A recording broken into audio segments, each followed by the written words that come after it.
완벽함이란 더 이상 더할 것이 없는 상태가 아니라 더 이상 뺄 것이 없는 상태다. 앙투안 드 생텍쥐페리. 어린 왕자의 작가이자 비행사였던 생텍쥐페리는 하늘 위의 고요 속에서 인간 존재의 단순함을 사유하던 철학적 예술가였습니다. 그의 이 말은 진짜 완벽은 채움이 아니라 비움에 있다는 역설적인 지혜를 담고 있습니다. 우리는 흔히 완벽해지려면 더 많은 것을 쌓아야 한다고 생각합니다. 하지만 그 과정에서 오히려 본질은 흐려지고 불필요한 욕심이 삶을 무겁게 만듭니다. 생텍쥐페리는 인간의 성숙이란 덜어내는 기술을 배우는 과정이라고 말합니다.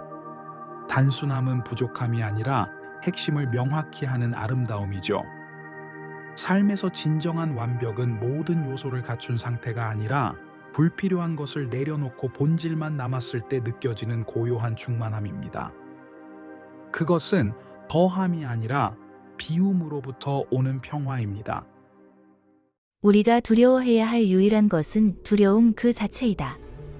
프랭클린 디 루즈벨트. 1933년 대공황의 절정기, 루즈벨트는 미국 국민 앞에서 이 말을 남겼습니다. 당시 실업률은 치솟고 경제는 마비 상태였지만 그가 본 가장 큰 적은 현실의 위기가 아니라 그것을 바라보는 사람들의 공포심이었습니다. 두려움은 우리의 판단을 흐리게 하고 행동을 마비시키며 아직 일어나지 않은 일을 상상 속에서 확대시킵니다. 루즈벨트는 그런 심리적 마비야말로 사회 전체를 무너뜨리는 진짜 적이라고 본 것이죠. 이 문장은 시대를 넘어 오늘의 개인에게도 똑같이 유효합니다. 우리가 도전하지 못하는 이유의 대부분은 능력이 부족해서가 아니라 마음속에서 만들어낸 두려움의 허상 때문입니다. 루즈벨트는 그 허상을 직시하고 두려움을 두려워하지 말라고 우리에게 말합니다. 진정한 용기란 두려움이 사라진 상태가 아니라 두려움이 있어도 움직이는 결심을 선택하는 마음입니다. 두려움은 적이 아니라 당신이 성장하려는 순간마다 함께 오는 시험일 뿐입니다. 당신의 상처는 빛이 들어오는 통로가 된다. 루미. 페르시아의 신비주의 시인 루미는 인간의 영혼과 사랑을 빛과 어둠의 언어로 노래했습니다. 그는 고통을 결코 부정하지 않았습니다. 오히려 고통 속에서만 진짜 자각이 생긴다고 보았습니다. 이 문장은 상처를 회피하지 않고 그것을 통해 성장의 의미를 발견하라는 깊은 초대입니다.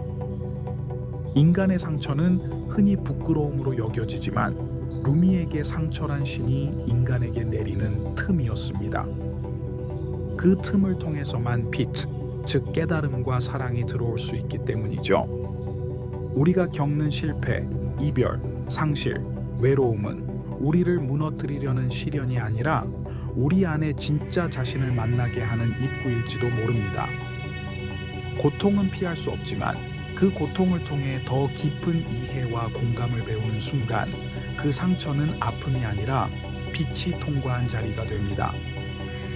루미는 그 과정을 인간이 신의 사랑을 깨닫는 여정이라 불렀습니다. 성공이란 열정을 잃지 않고 실패에서 실패로 나아가는 것이다. 윈스턴 처칠.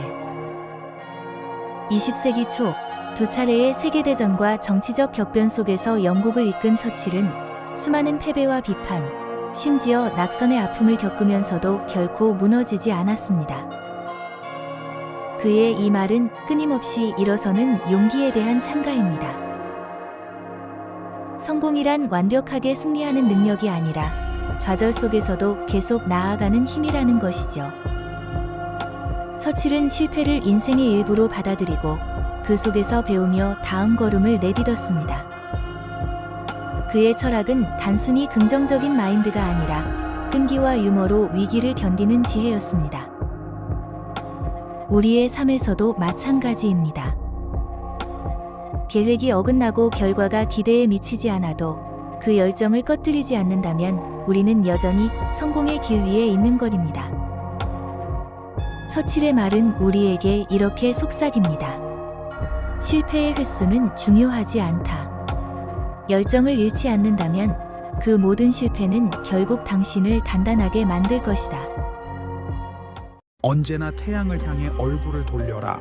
그러면 그림자는 당신 뒤에 생길 것이다. 헬렌 켈러. 보지도 듣지도 못하는 절망 속에서 인간의 가능성을 증명해낸 헬렌 켈러는 자신의 삶을 통해 희망이란 마음의 방향임을 증명했습니다. 그녀가 이 문장을 남긴 배경에는 깊은 통찰이 있습니다. 세상에는 늘 어둠이 존재하지만 우리가 바라보는 방향이 우리의 세상을 결정한다는 것입니다. 태양을 향해 얼굴을 돌린다는 것은 현실의 고통을 부정하라는 뜻이 아닙니다. 그보다는 어둠을 인정하되 거기에 머물지 않고 빛을 선택하라는 초대입니다.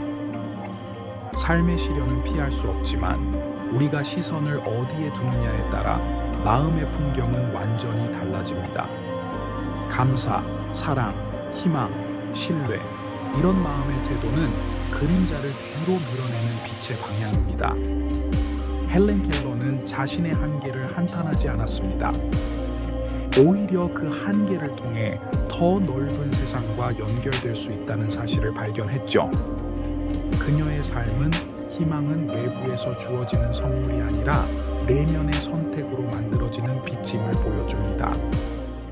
당신이 되고 싶은 사람이 되기에는 아직 늦지 않았다. 조지 엘리엇. 조지 엘리엇은 본명 메리앤 에번스로 19세기 영국 사회의 편견과 싸우며 자신만의 목소리를 지켜낸 작가입니다. 그녀는 여성 작가가 진지한 문학을 쓴다는 이유로 비난받던 시대에 남성 필명을 선택해 세상과 맞섰습니다. 이 문장은 그녀의 인생 그 자체에서 우러나온 선언입니다. 나이, 과거의 실수, 주변의 시선이 우리를 얽매고 그 속에서 많은 이들이 이미 늦었다고 자책합니다. 그러나 엘리엇은 삶을 단 한 번의 결정으로 규정하지 않았습니다. 그녀에게 인생은 끊임없이 수정되고 다시 그려질 수 있는 유동적인 여정이었습니다. 이 문장은 지금 이 순간 다시 방향을 잡아도 괜찮다는 용서와 가능성의 메시지를 담고 있습니다. 심리학적으로도 이는 성장 마인드셋의 본질과 맞닿아 있습니다. 인간은 고정된 존재가 아니라 변화할 수 있는 존재라는 믿음이죠.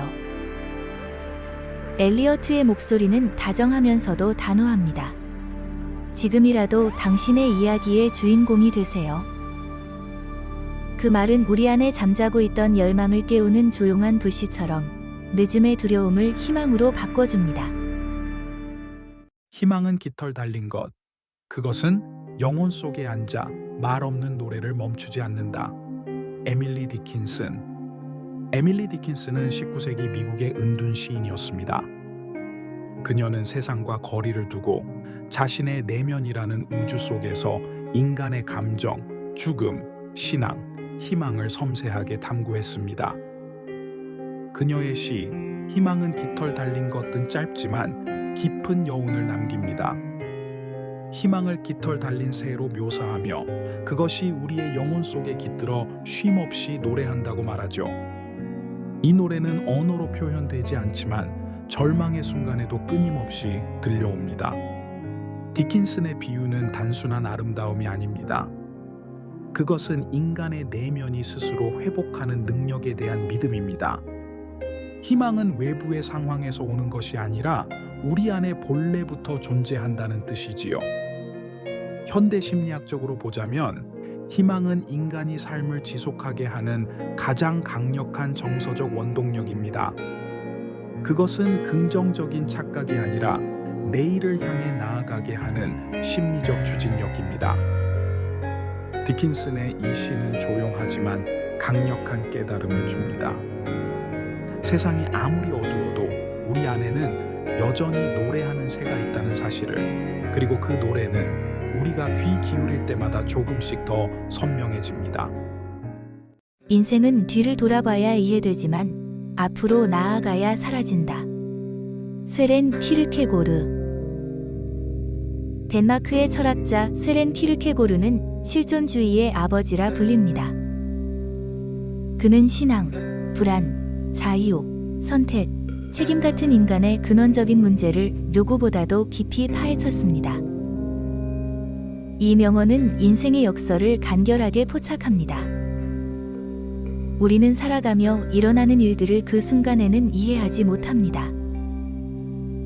하지만 시간이 지나고 뒤돌아보면 고통이 의미로 바뀌고 혼란이 맥락을 얻죠. 그러나 키르케고르는 거기서 멈추지 않습니다.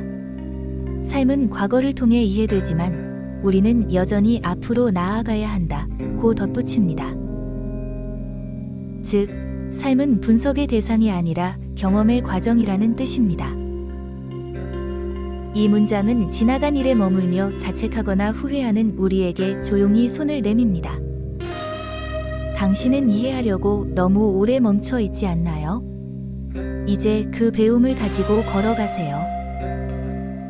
실존 철학의 핵심처럼 삶의 의미는 해석이 아니라 선택과 행동 속에서 드러납니다.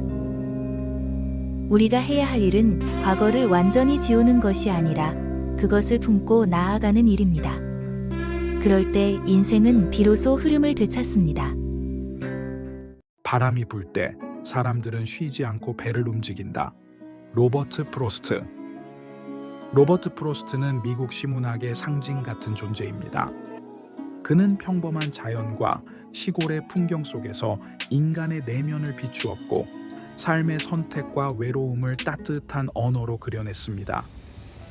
이 표현은 그의 시적 세계를 응축한 문장입니다. 바람은 곧 시련과 변화를 상징하고 배는 삶의 주체를 의미합니다. 바람이 불면 대부분의 사람은 두려움에 멈추지만 진정한 항해자는 그 바람을 이용해 나아갑니다. 프로스트는 역경을 단순히 견뎌내야 하는 것으로 보지 않았습니다. 오히려 그것은 움직임을 일으키는 에너지로 작용한다고 봤습니다. 즉, 어려움은 우리를 멈추게 하는 것이 아니라 방향을 바꾸고 새로운 항로를 찾게 하는 신호입니다. 오늘날 이 문장은 불안정한 시대를 살아가는 사람들에게 실질적인 지혜로 다가옵니다. 완벽한 상황은 결코 오지 않습니다. 중요한 건 완벽한 바람을 기다리는 것이 아니라 현재의 바람을 어떻게 이용할 것인가입니다. 프로스트는 조용히 속삭입니다. 당신의 돛은 이미 달려 있습니다. 이제 그 바람 속에서 움직이세요. 두려움이 아니라 가능성으로. 자신을 믿는 순간 어떻게 살아야 할지 길이 보인다. 요한 볼프강 폰 괴테. 괴테는 독일 문학의 거장이자 시인, 소설가, 자연과학자, 철학자였습니다. 그의 삶은 인간의 잠재력과 창조성에 대한 찬가였습니다.